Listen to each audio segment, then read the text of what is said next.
Bonjour vous, bonjour toi. La honte. Oh mais quelle honte. C'est bon la honte.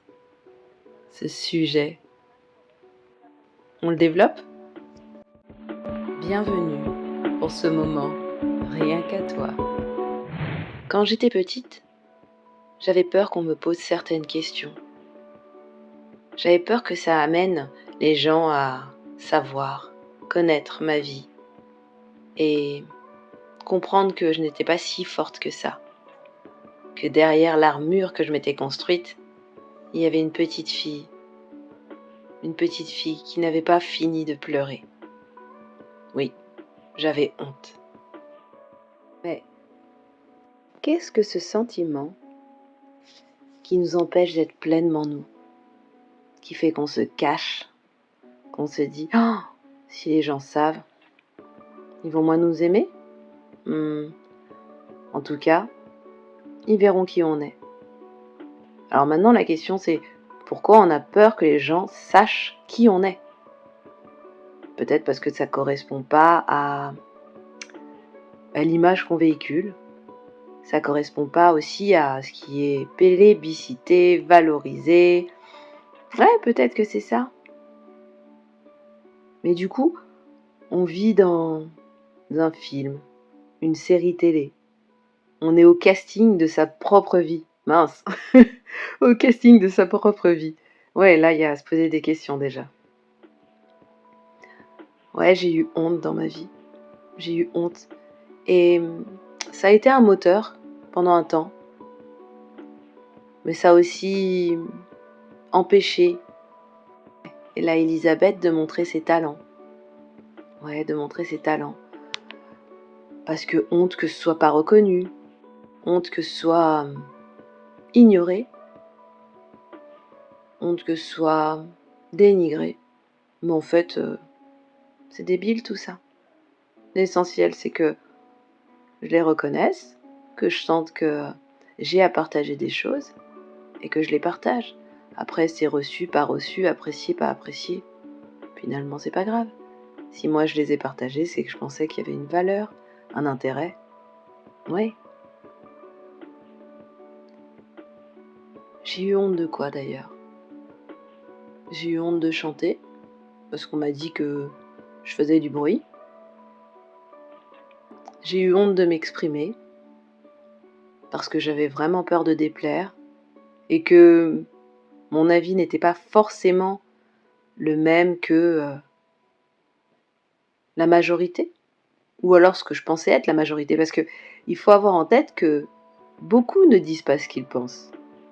Bah oui, si tout le monde pense que son avis ne correspond pas à la majorité, finalement, bah les gens se taisent. Alors qu'en fait, la richesse, ce serait d'échanger sur des vraies bases, sur ce que l'on pense vraiment. Ça ferait vraiment avancer la société. Plutôt que de dire oui, oui, oui, oui, alors que dans sa tête, c'est non, non, non, non, pas question. Une petite voix me souffle à l'oreille que oui, que tout le monde dise ce qu'il pense. Mais pour éviter la guerre, il faut que chacun ait soigné ses blessures, qu'il ne prenne pas pour lui la vérité de l'autre, que les choses soient dites avec amour, que les choses soient dites pour faire avancer, pas pour enfoncer. Oui, que chacun dise qui il est, chacun dise sa vérité, pour enrichir, pour progresser, pour nous élever. Je vais faire un truc là, sur ce podcast, un truc un peu différent, un petit coming out. Un petit coming out.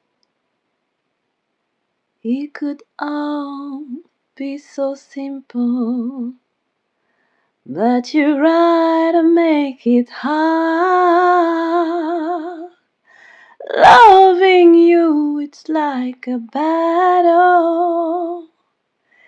Et je chante sans me poser de questions. Je chante depuis que j'ai 13 ans.